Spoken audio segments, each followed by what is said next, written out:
পঞ্চগড় সীমান্তে হত্যার প্রতিবাদে ভারত-বাংলাদেশ সেক্টর কমান্ডারদের বৈঠক অনুষ্ঠিত।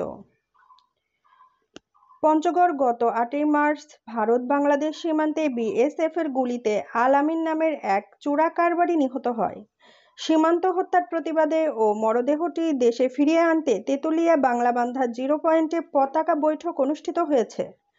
10ই মার্চ বিকেল ৩টা ৩০ তেঁতুলিয়া বাংলাবান্ধা জিরো পয়েন্টে ভারত-বাংলাদেশ দুই পক্ষের সেক্টর কমান্ডার পর্যায়ে এ বৈঠক অনুষ্ঠিত হয়।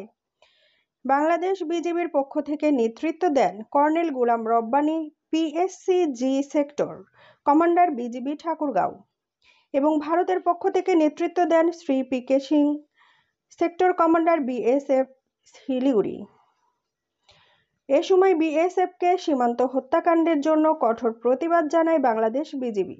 এ ব্যাপারে বিএসএফ জানিয়েছেন, বিএসএফের সদস্যরা আত্মরক্ষার্থে ফায়ার করেছে, যা অনাকাঙ্ক্ষিত।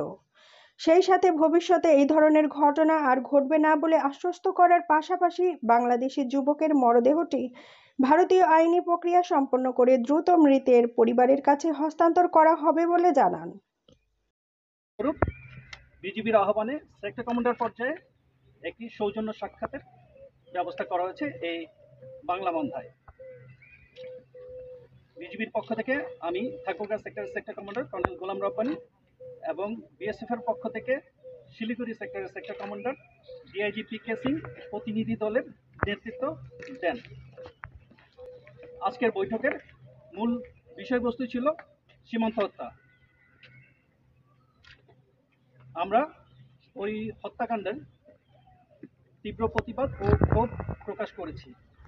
পক্ষান্তরে বিএসএফ তাদের বক্তব্য বলেছে যে 10 থেকে 15 জনের